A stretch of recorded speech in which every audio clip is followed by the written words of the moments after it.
கனஈனம் பண்ணார்கள் என்று சொல்லி நம்ம பார்க்கிறோம்.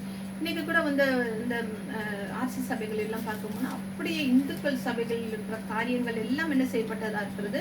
ஒரு பொங்கல் வந்துட்டா பொங்கல் அன்னைக்கு இது சர்ச்சில் பார்த்தோம்னா குத்து விளக்கு ஏற்றி குத்து விளக்கு சுற்றி பூக்களை வச்சு கரும்பு வச்சு அப்புறம் தேங்காய் வந்து வச்சு தேங்காவில் வந்துட்டு கற்பூரம் வச்சு என்ன செய்கிறாங்க.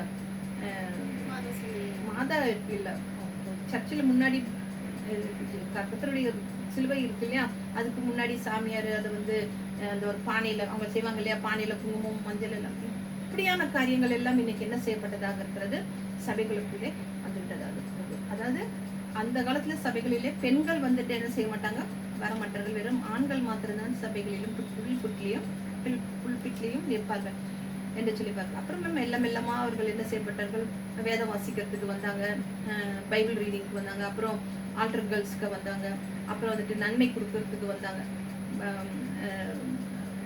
நன்மைகள் வழங்குவதற்கு வந்தாங்க. இப்படியான காரியங்களிலே பெண்கள் வந்துட்டு என்ன செய்யப்படுகிறவர்களாக இருக்கிறார்கள், அது வந்து அதிகமாக வருகிறவர்களாக இருக்கிறார்கள். அது போல மற்ற காரியங்களிலும் வருகிறவர்களாக இருக்கிறார். இப்ப அது வந்துட்டு எல்லாருமே வருகிறவர்களாக இருக்கிறது. கர்த்தரை யார் அவர் தெரிந்து கொண்டாரோ அவர்கள் செய்யாமல் உலக பிரகாரமாக இருக்கிறவர்கள் என்ன செய்கிறார்கள், இப்படிப்பட்ட காரியங்களில் எல்லாம் பங்கு பெறுகிறவர்களாக இருக்கிறார்கள். அப்போ இன்றைக்கு சபை வந்துட்டு ஒரு பிரதிஷ்டை இல்லாத ஒரு சபையாக காணப்படுகிறது என்று சொல்லி நாம எல்லா காரியங்களும் வந்து செய்யப்படுகிறதாக இருக்குது, சபைக்குள்ள காணப்படுகிறதாக இருக்கிறது என்று சொல்லி நம்ம பார்க்கணும். அவர்கள் என்ன செய்யறாங்க, வெளி தோற்றம் என்னுடைய சபை இன்னைக்கு இத்தனை நான் வந்துட்டு இவ்வளவு செலவு பண்ணி நான் என் சபையை கட்டியிருக்கிறேன் சொல்லி அவர்களுக்குள்ள என்ன செய்யப்படுகிறார்களாக இருக்கிறார்கள், ஒரு போட்டா போட்டி போட்டுக்கிட்டு என்ன செய்கிறவர்களாக இருக்கிறார்கள், செய்கிறவர்களாக இருக்கிறார்கள் என்று சொல்லி நம்ம பார்க்கிறோம்.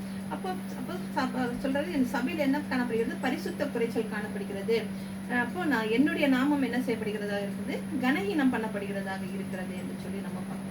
அப்போ இப்போ பார்த்தீங்கன்னா சர்ச்சிலேயே எங்கேயும் சரி எல்லாருங்களும் சரி பெரிய வாலிப பெரிய பெரிய பொம்பளைங்கள்லாம் கூட என்ன செய்கிறாங்க, டான்ஸ் ஆடுறாங்க, ஃபேஷன் ஷோ பண்ணுறாங்க. இதெல்லாம் பார்க்கும் பொழுது என்ன இது சபையா, இது என்ன அப்படிங்கிற ஒரு காரியமாக இருக்கிறது என்று சொல்லி நாம பார்க்கிறோம். அப்போ உண்மையான பிரதிஷ்டை உள்ள ஒரு விசுவாசியோ இல்ல ஒரு சபையோ காண்பது என்னவா இருக்கிறது, மிக அரிதாக இருக்கிறது என்று சொல்லி நாம பார்க்கிறோம். அதுதான் எசேக்கியேல் தீர்க்கதரிசி எழுதுகிறார், சபை பரிசுத்தம் உள்ளதற்கும் பரிசுத்தம் இல்லாததற்கும் வித்தியாசம் பண்ண நம்ம என்ன செய்ய வேண்டும், அறிந்திருக்க வேண்டும் என்று சொல்லி, சுத்தம் உள்ளதும் அசுத்தம் உள்ளதற்கும் உள்ள வேறுபாட்டை ஆசாரியர்கள் அறிந்திருக்க வேண்டும். ஆசாரியர்கள் அதை நடத்துகிற ஊழியர்கள் யாராக இருந்தாலும் சரி, அவர்கள் என்ன செய்ய வேண்டும், இதை அறிந்திருக்க வேண்டும் என்று சொல்லி, இல்லாவிட்டால் ஆசாரியர்கள் தேவனுக்கு விரோதமாக என்ன செய்கிறார்கள், அநியாயம் செய்கிறவர்களாக இருக்கிறார்கள் என்று சொல்லி நாம பார்க்கிறோம். இன்றைக்கு இருக்கக்கூடிய ஆசாரியர்களுடைய நிலைமை என்ன, விசுவாசிகளுடைய நிலைமை என்ன, சபை எப்படிப்பட்டதாக இருக்கிறது என்று சொல்லி நம்ம பார்க்கிறோம்.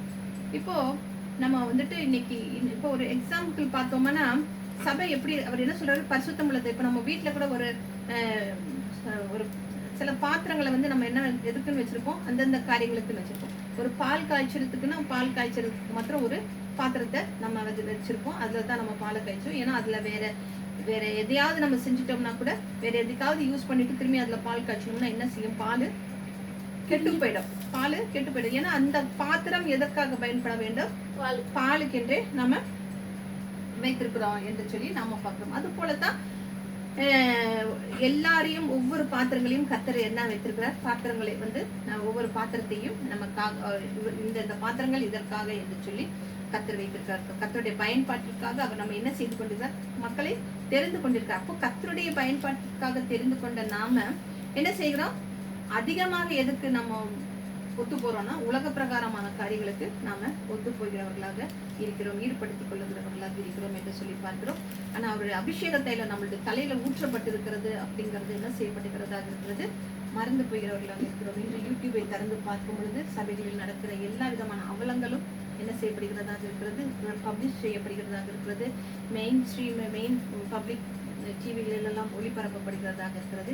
நிறைய பேர் வந்துட்டு கிறிஸ்துவர்கள் இந்துக்களிலிருந்து வந்தவர்கள் இதற்காக இதையெல்லாம் பார்ப்பதற்காக நாங்கள் கிறிஸ்துவத்துக்கு வந்தோம் என்று சொல்லி பின்மாறி போகிறவர்களாக இருக்கிறார்கள் என்று சொல்லி நாம பார்க்கிறோம். அப்ப இங்கே யாருடைய நாமம் கனவீனப்படுகிறது, தேவனுடைய நாமம் கனவீனம் பண்ணப்படுகிறதாக இருக்கிறது. யாராலே, ஆசாரியர்களாலே. அவர்கள் தன் மீது கர்த்தருக்கென்று நான் வேறு பிரித்து எடுக்கப்பட்டவன் என்பதை அவர்கள் மறந்து இப்படியான காரியங்களை செய்கிறார்கள்.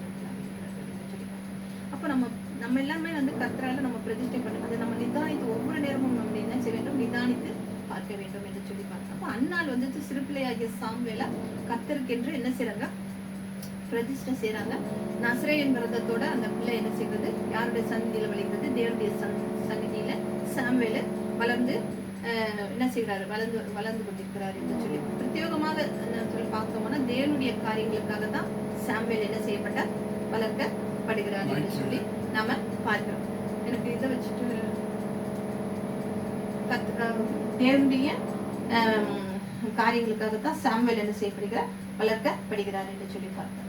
அது போலதான் பிரதிஷ்டை பண்ணப்பட்ட ஒவ்வொரு தனி நபராக இருந்தாலும் சரி, விசுவாசியாக இருந்தாலும் சரி, சபையாக இருந்தாலும் சரி, கர்த்தருடைய பயன்பாட்டை அதற்காகத்தான் ஓட வேண்டும். அவங்களுக்காக நியமிக்கப்பட்டிருக்கின்ற ஓட்டம் என்னது, பிரதிஷ்டை செய்யப்பட்ட ஒரு ஓட்டமாக இருக்க வேண்டும். அந்த ஓட்டத்தை விட்டு நம்ம என்ன செய்யறோம், உலகத்தோட ஒன்றி காணப்படக்கூடாது என்று சொல்லி நம்ம பார்க்கணும்.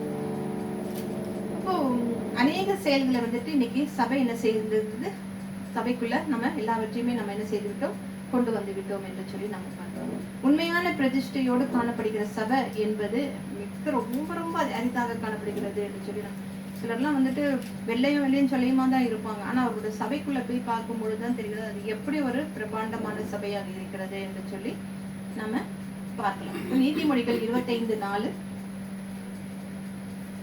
நீதிமொழிகள்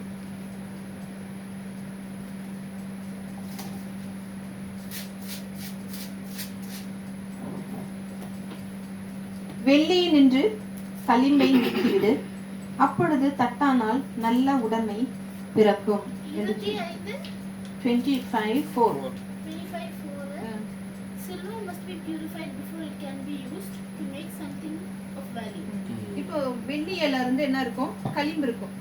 அப்போ அந்த களிம்பை நம்மளால எல்லாம் நீக்க முடியாது. அது யாரால தான் நீக்க முடியும், தட்டானால நீக்க முடியும். அப்ப அந்த தட்டானதை என்ன பண்ணுவாரு, எதுல போடுவாரு, நெருப்புல போடும்போது அதுல நெருப்புல போட்டு அவங்க என்ன அவங்களுக்கு தெரிந்த காரியங்களை செய்யும்போது அதுல இருக்க அந்த அழுக்குகள் எல்லாம் என்ன செய்யப்படுகிறதாக இருக்கிறது, நீக்கப்படுகிறதாக இருக்கிறது. அப்போ என்ன பண்ணுறோம், சுத்தமான வெள்ளி என்ன சொல்றாரு, அப்பொழுது நல்ல உடைமை, அப்போ நல்ல ஒரு பொருள் கிடைக்கும், நமக்கு சுத்தமான ஒரு பொருள் கிடைக்கும் என்று சொல்லி நம்ம பார்க்கிறோம். ஏசாயா 1:22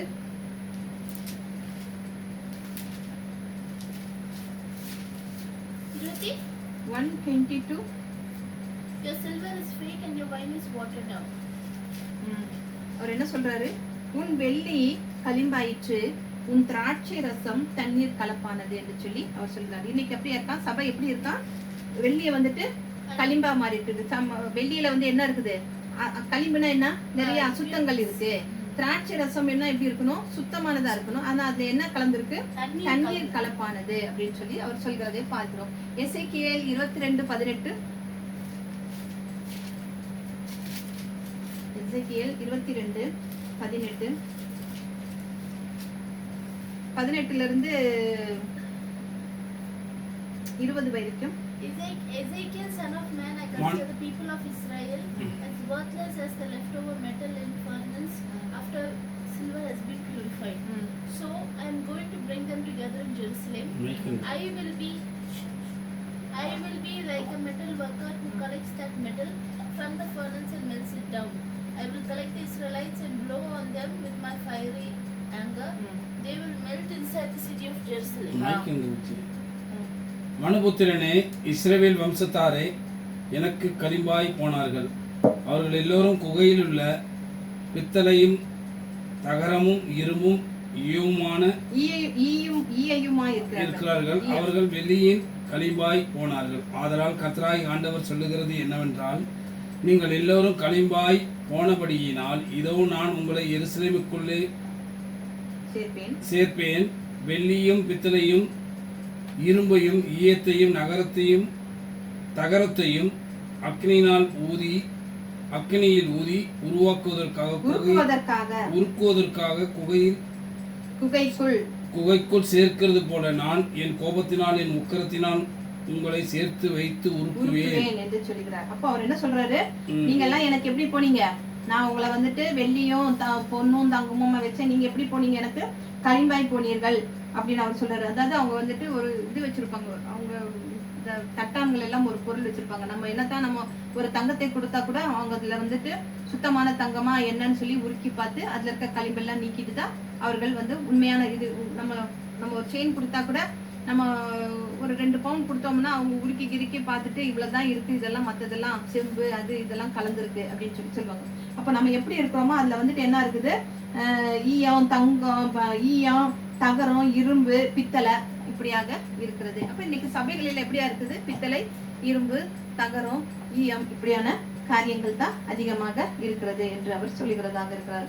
அதான் அவர் சொல்றாரு, நீர் கலப்பான திராட்சை ரசம் போல ஆயிடுச்சு. இன்னைக்கு சபை வந்துட்டு வெள்ளியை போல, களிம்பான வெள்ளியை போல ஆயிடுச்சு அப்படின்னு சொல்றாரு. உன் வெள்ளி என்ன சொல்றாரு, உன் வெள்ளி வந்து தள்ளுபடியான வெள்ளி அப்படின்னு சொல்லி நான் இந்த சபைகள் எல்லாம் என்ன சரி பண்ணுவேன், நான் தள்ளி போடுவேன் என்று சொல்லி கர்த்தர் சொல்லுகிறத நம்ம பாக்குறோம். நம்ம பல தருணங்களை நம்ம என்ன செய்யறோம், உலகத்தோடு நம்ம என்ன செய்யறோம், காம்ப்ரமைஸ் பண்ணிட்டு போயிடுறோம். சபைகளில நம்ம என்ன செய்யறோம், இது இப்போதைய காலத்துக்கு இது சரிதான் அப்படின்னு சொல்லிட்டு நம்ம என்ன செய்யறோம், நம்ம உலகத்தோட ஒத்துப்போ அப்படின்னு தானே சொல்றாங்க. அப்போ அதை காம்ப்ரமைஸ் பண்ணிக்கிட்டு போகிற காரியமாக இருக்கிறது என்று சொல்லி நம்ம பார்க்கிறோம். இப்போ பிரதிஷ்டை அப்படிங்கிற வார்த்தையை நம்ம சொல்றோமே தவிர அதன் பொருளை வந்து நம்ம என்ன செய்யறோம், அதனுடைய அது எப்படி செய்யணும், எப்படியா இருக்கணும் அப்படிங்கிற ஒரு செயல்பாட்டை நம்ம இன்னும் என்ன செய்யல, சபைக்குள்ள நம்ம இன்னும் கொண்டு வரல அப்படின்னு சொல்லி நம்ம பார்க்கிறோம். இப்போ சொன்னது போல ஆதி அப்போஸ்தலர் காலத்துல சபை எப்படி இருந்தது, ஆனா இப்பொழுது நம்முடைய சபை எப்படி இருக்கு அப்படிங்கறத நம்ம என்ன செய்ய வேண்டும், நிதானித்து பார்க்க வேண்டும் என்று சொல்றோம். இப்ப இஸ்ரவேலோட 12 கோத்திரங்கள்ல இருந்து என்ன செய்யறாரு, கர்த்தர் லேவியரை வந்து கர்த்தர் என்ன செய்யறாரு, தன்னுடைய ஊழியத்துக்கு என்று என்ன செய்கிறார், வேறு பிரித்து வைத்துக் கொள்கிறார் என்று சொல்லி பார்க்கிறோம். அதே போல விசுவாசியையும் திருச்சபையையும் என்ன செய்யறாரு, ஆண்டவர் இந்த உலகத்திலிருந்து வேறு பிரித்து தம்முடைய காரியத்துக்காக வேறு பிரித்து வைத்திருக்கிறார் என்று சொல்லி நம்ம பார்க்கணும். உலகத்தை எவ்வளோ ஜனங்கள் இருக்கிறாங்க, ஆனா கர்த்தர் தமக்கான சில ஜனங்களை அவர் என்ன செய்யறார், தனக்கென்று தெரிந்து கொள்கிறார் என்று சொல்லி நம்ம பார்க்கிறோம். அப்போ நம்ம என்ன செய்யணும், அதை நம்ம மறந்துடக்கூடாது. நம்ம எதுக்காக கர்த்தர் தெரிந்து கொண்டார், எதுக்கு நம்ம பிரதிஷ்டை பண்ணார், நம்முடைய தலையின் மேல அவருடைய அபிஷேகம் ஊற்றப்பட்டிருக்கிறது, வார்க்கப்பட்டிருக்கிறது அப்படிங்கிற ஒரு காரியத்தை நம்ம என்ன செய்யக்கூடாது, மறந்து போய்விட கூடாது என்று சொல்லி நம்ம பார்க்கணும். அப்போ நம்ம பார்த்த பிரதிஷ்டை என்பதற்கு பொருள் என்ன, நம்ம வந்து உலகத்துல இருந்து மற்ற காரியங்கள்ல இருந்து வேறு பிரித்து எடுத்து வைக்கப்படுதல், கர்த்தருக்கு என்று வேறு பிரித்து எடுத்து வைக்கப்படுதல் என்று சொல்லி நம்ம பார்க்கலாம். அப்போ ஒரு சரியான பிரதிஷ்டை இல்லாத ஒரு நபரோடு தேவன் வந்து என்ன செய்ய மாட்டார், எந்த ஒரு உறவும் வைத்துக் கொள்ள மாட்டார். தேவனுக்கு என்று நம்ம என்ன செய்யணும், ஏதாவது ஒரு சிறிய ஊழியமாவது நம்ம என்ன செய்யணும், செய்ய வேண்டும். அப்ப செய்ய வேணுமானா நமக்குள்ள என்ன வேணும், என்ன இருக்கணும், பிரதிஷ்டை இருக்கணும். பிரதிஷ்டை இருந்தா தான் நம்ம என்ன செய்ய முடியும். சிலர் எல்லாம் செஞ்சுட்டு பாதியிலேயே செஞ்சுட்டு என்ன செய்வாங்க, விட்டுட்டு உலகத்தோட ஒத்து போயிடுவாங்க, இதை விட்டுட்டு போயிடுவாங்க. ஆனா அப்படி இல்லாம நம்ம வந்துட்டு என்ன செய்ய வேண்டும், நம்ம கர்த்தருக்கு ஏதாவது ஒரு சின்ன ஒரு ஊழியமாவது நம்ம செய்ய வேண்டும். தேவன் நம்மோடு இணைந்து செயல்பட வேண்டுமானால் நம்முடைய பிரதிஷ்டையில நம்ம என்ன செய்யணும், உண்மையாவும் இருக்கணும் அப்படின்னு சொல்லி அப்பா அவர் நம்மளோடு என்ன செய்வார், நம்மோடு கூட இணைந்து நமக்காக அவர் நமக்குரிய காரியங்களை செய்வார் என்று சொல்லி நம்ம பார்க்கிறோம். ரோமர் 12:1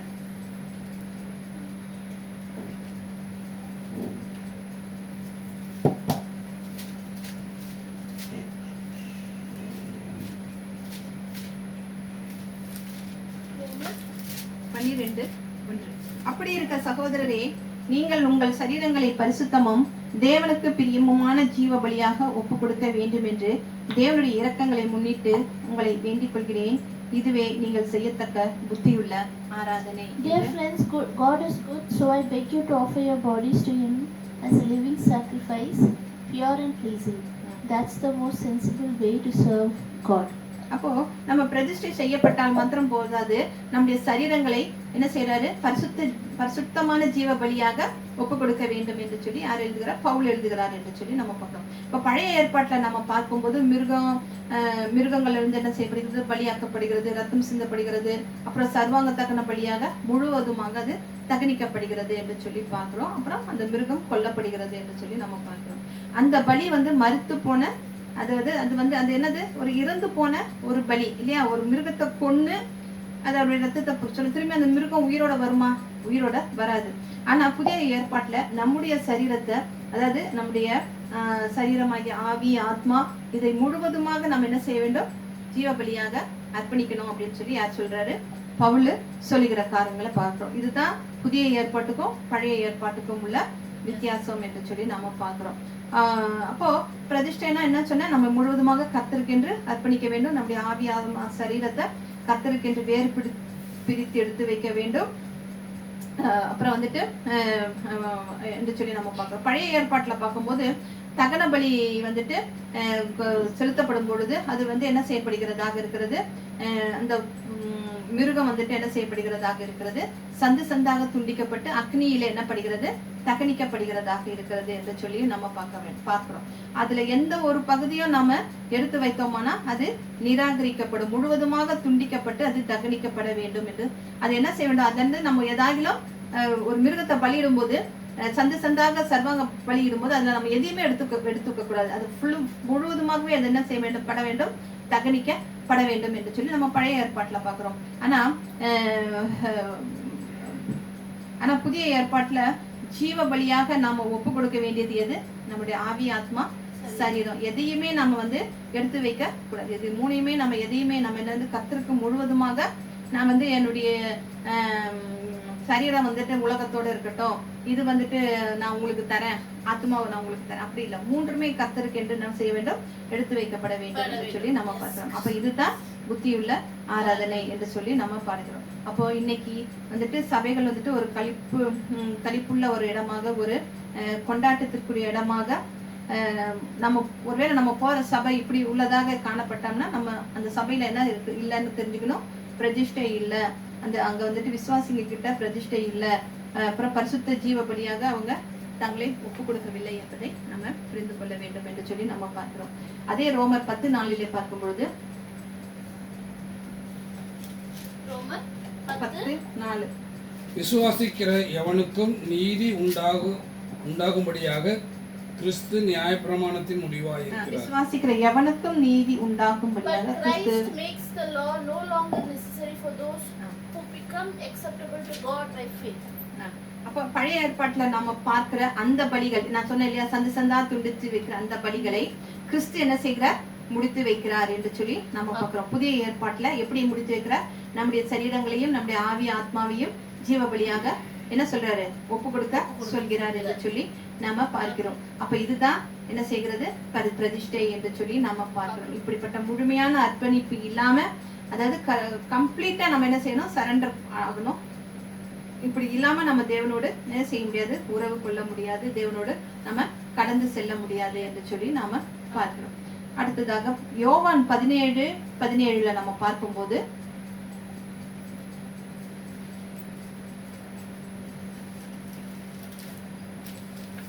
யோவான் 17:17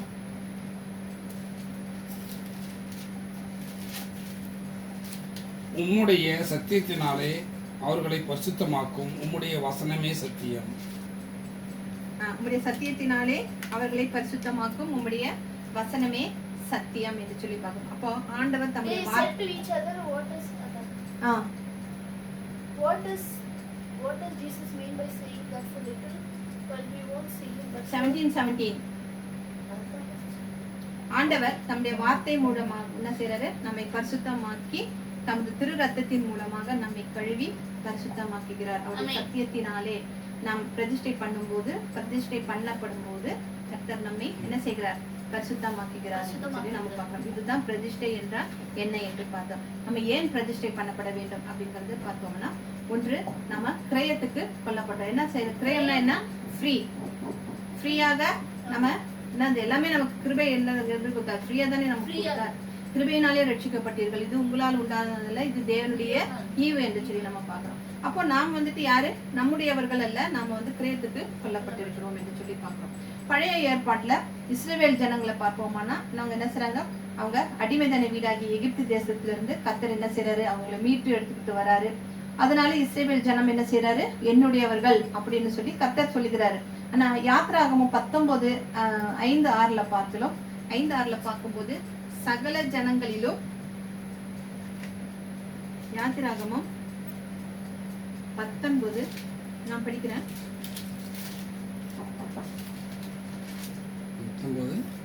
5:6.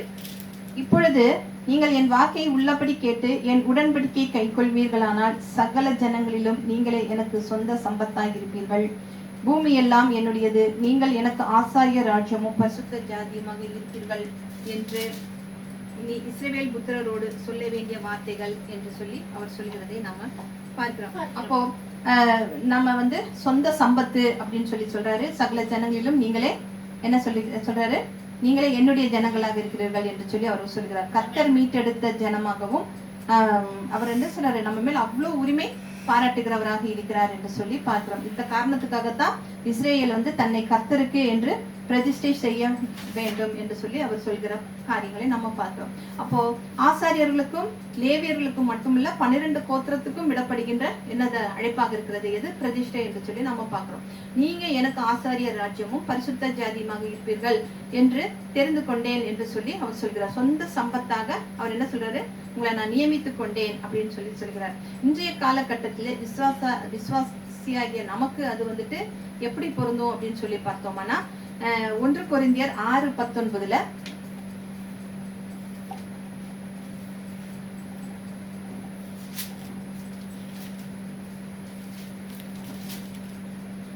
உங்கள் சரீரமானது நீங்கள் தேவனாலே பெற்றும் உங்களில் தங்கியும் இருக்கிற பரிசுத்த ஆவியினுடைய ஆலயமாய் இருக்கிறது என்றும் நீங்கள் உங்களுடைய இல்லை என்றும் அறியீர்களா? அப்போ நம்ம யாரால இந்த கிரயத்துக்கு தேவனால நம்ம தெரிந்து கொள்ளப்பட்டிருக்கிறோம். கிறிஸ்து நமக்காக தன்னுடைய விலையேற பெற்ற அந்த மாசற்ற ரத்தத்தை சிந்தி தன்னுடைய ஜீவனை நம்முடைய ஜீவனுக்கு ஈடாக அவர் கொடுத்திருக்கிறார்.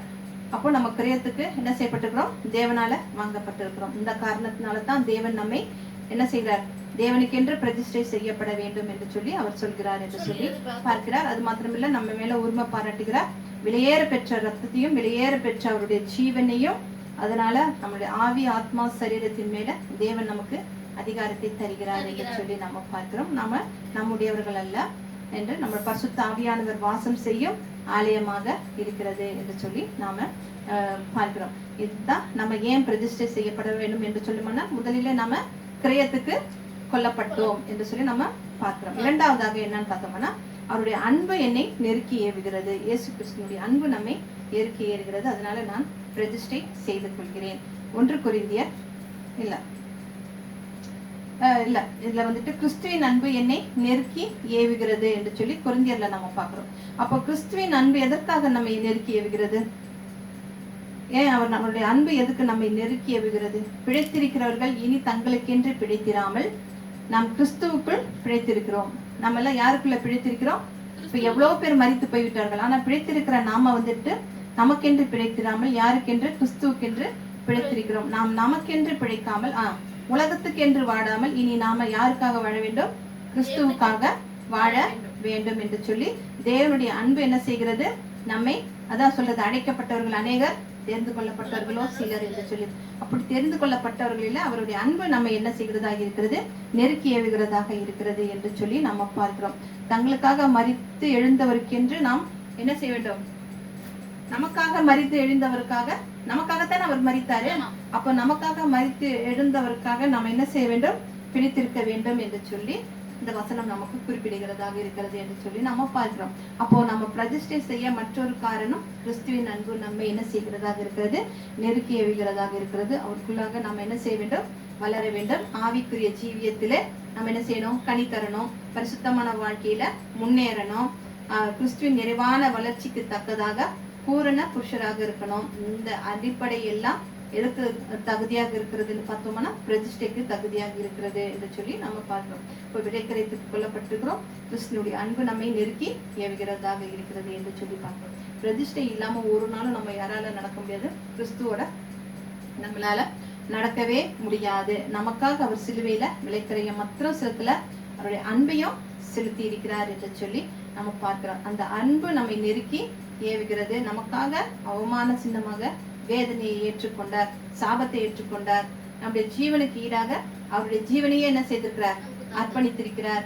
அது மாத்திரம் இல்லாம தன்னுடைய ஆத்மாவை மரணத்துல ஊற்றி, என்னுடைய ஆத்மா, அவருடைய ஆத்மாவை மரணத்துல ஊற்றி என்னுடைய ஆத்மா பிழைக்க அவர் என்ன செய்திருக்கிறார்? வைத்திருக்கிறார். இனி நாம் வாழ்வது எனக்காக அல்ல, அவருக்காகவே என்று சொல்லி நம்ம என்ன செய்கிறோம்? பிரதிஷ்டையை எடுக்க வேண்டும் என்று சொல்லி பார்க்கிறோம். மூன்றாவதாக, நாம் பிரதிஷ்டை செய்யும் போது நமக்குள்ள என்ன நிகழ்கிறது?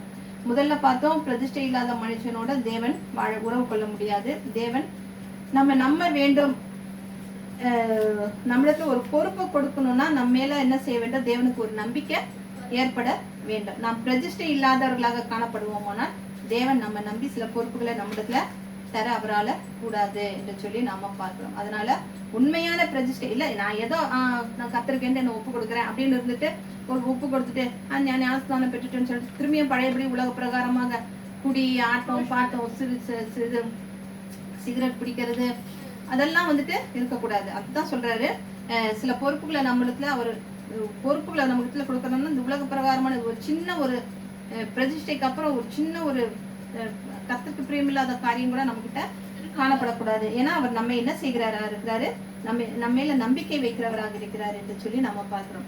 அதுலதான் மத்தேயுல சொல்வாரு, தன் சிலுவையை எடுத்துக்கொண்டு என்னை பின்பற்றாதவன் எனக்கு பாத்திரன் அல்ல. அவர் என்ன சொல்றாரு, தன்னுடைய சிலுவை எடுத்துக்கொண்டு என்னை பின்பற்றாதவன் எனக்கு பாத்திரன் அல்ல என்று சொல்லி அவர் சொல்கிறதை நாம பார்க்கிறோம். அப்போ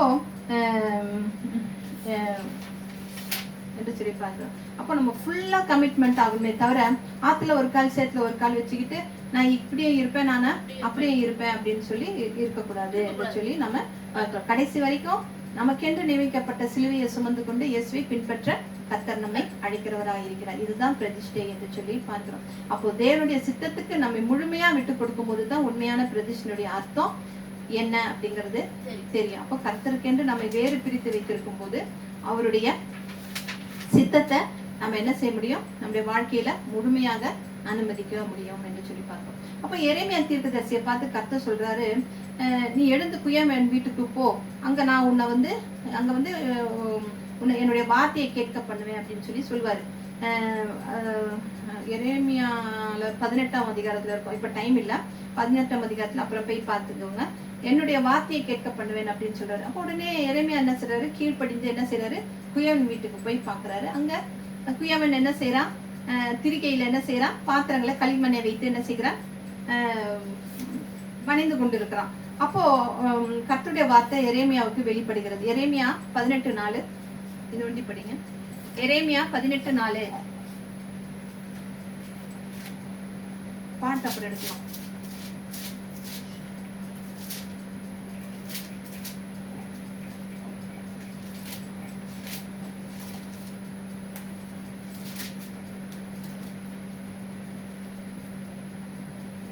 குயவன் வயந்து கொண்டிருந்த மண்பாண்டம் அவன் கையில் கெட்டு போயிற்று. அப்பொழுது அதை திருத்தமாய் செய்யும்படிக்கு தன் பார்வைக்கு சரியாய் கண்டபடி குயவன் அதை திரும்ப வேறு பாண்டமாக வணைந்தான் என்று சொல்லி நாம பார்க்கிறோம். இப்போ கர்த்தருடைய வார்த்தை எரேமியாவுக்கு உண்டாகி இந்த குயவன் செய்தது போல நான் என்ன செய்வேன், உங்களுக்கு செய்வேன் அப்படின்னு சொல்லி கர்த்தர் சொல்லி பார்க்கிறோம். அதே 18:6 பார்க்கலாம். அதே எரேமியா 18:6, இஸ்ரவேல் குடும்பத்தாரே, இந்த குயவன் செய்தது போல நான் உங்களுக்கு செய்யக்கூடாதோ என்று கர்த்தர் சொல்லுகிறார். இதோ இஸ்ரவேல் வீட்டாரே, களிமண் குயவன் கையில் இருக்கிறது போல நீங்கள் என் கையில் இருக்கிறீர்கள் என்பதை சொல்லி அவர் எரேமியாவிடம் சொல்லுகிறதை பார்க்கிறோம். அப்போ ஒரு குயவன் கிட்ட களிமண் என்ன செய்யும், தன்னை முற்றிலுமாக என்ன செய்யும், அர்ப்பணிக்கும் இல்லையா? ஹலோ, முழுமையாக என்ன செய்யும், அர்ப்பணிக்கும். அப்பதான் அவர் எப்படி என்னென்ன ஷேப்ல வணையணுமோ அப்ப அது அந்த அந்த மண்ணு வந்துட்டு அவர் கை எப்படிலாம் செய்யணும்னு விருப்பப்படுதோ அப்படி செய்யும் போது, அர்ப்பணிக்கும் போது தான் அதை என்ன செய்ய முடியும், வணைய முடியும். அப்போ களிமண் குயவனுக்கு எதிர்த்து நின்றுச்சுன்னா என்ன செய்ய முடியும், திரிகையில வைத்து களிமண்ணை வணைந்து கொண்டிருக்கும் போது குயவனுடைய சித்தத்தின்படி அந்த பாத்திரம் என்ன செய்வது, ஒரு ஷேப்ல வராது என்று சொல்லி பார்க்கிறோம். அதே மாதிரி தான் ஆண்டவர் மத்தேயு சுவிசேஷத்துல சொல்றாரு, என் சிலுவையை சுமந்து கொண்டு என்னை பின்பற்றாதவன் எனக்கு பாத்திரன் அல்ல அப்படின்னு சொல்லி அவர் சொல்றாரு. அப்போ எரேமியா தீர்க்கதரிசி அந்த மத்தேயுல எப்படி சொல்றாரு இயேசு கிறிஸ்து, எரேமியா தீர்க்கதரிசி என்ன சொல்றாரு, களிமண்ணை போல இஸ்ரவேல வீட்டார் என்ன செய்றாங்க, என் கரத்துல இருக்கிறாங்க, நான் எப்படி வேணாலும் அவங்களை என்ன செய்வேன், நான் வணைவேன் அப்படின்னு சொல்றாரு. அப்போ நாமும் கர்த்தருடைய கரத்துல களிமண்ணை போல அவருக்கு இசைந்தார் போல அவருக்கு என்ன செய்யணும், இணக்கமா அவர் நம்ம எப்படி வணையணும்னு விரும்புறாரோ அதுக்கு இணக்கமாக நம்ம அவர் சித்தத்துக்கு நம்ம விட்டு கொடுக்கும் போது என்ன செய்வோம், அவருக்கு பயன்படுவோம்.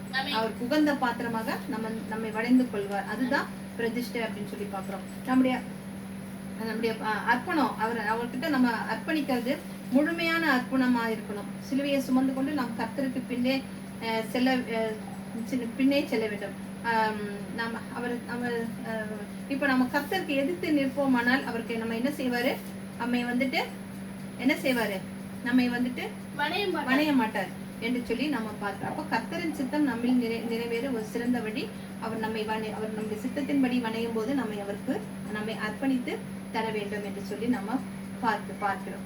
அப்போ நம்ம களிமண்ணை போல ஆண்டவருக்கு முழுமையாக அர்ப்பணிக்கும் போது நம்ம என்ன செய்யணும், அநியாயங்களை விட்டு விலகும் போது கர்த்தர் அவருடைய சித்தத்தின்படி ஒரு கனமுள்ள பாத்திரமாக பரிசுத்தமுள்ள பாத்திரமாக நம்மை ஆண்டு கொள்கிறார் என்று சொல்லி நாம பார்க்கிறோம். அப்போ கர்த்தருடைய வீட்டுல நிறைய பாத்திரங்கள் உண்டு. என்னென்ன பாத்திரம்? பொண்ணு, வெள்ளி, மரம், அப்புறம் மண்ணு, மரம், பொண்ணு, வெள்ளியிலான பாத்திரங்கள் எல்லாம் இருக்கு. எல்லாமே என்னத்துக்கு, எல்லாம் பிரதிஷ்டைக்கு தகுந்தாற் போல ஆண்டவர் என்ன செய்யறாரு, பாத்திரங்களை என்ன செய்யறாரு, ஒவ்வொரு பாத்திரங்களையும் வேறு பிரிக்கிறார் என்று சொல்லி பார்க்கணும். அப்போ நம்முடைய பிரதிஷ்டை எந்த அளவுக்கு காணப்படுகிறது என்று நாம நிதானித்து பார்க்கணும், ஆராய்ந்து பார்க்கணும். முழுமையான பிரதிஷ்டை உடையவர்களாக நமக்கு காணப்பட வேண்டுமானா தேவனுடைய வீட்டுல பொன் பாத்திரமாக, வெள்ளி பாத்திரங்களாக, இயேசு கிறிஸ்து பானம் பண்ணுகிற ஒரு பிரியமான பாத்திரமாக நாம காணப்படுவோம். நம்முடைய பிரதிஷ்டையின் அளவு என்னது? தேவனிடத்துல நெருங்கிய உறவு கொள்ளுகின்ற அளவை குறிக்கிறது என்று சொல்லி நாம பார்க்கிறோம்.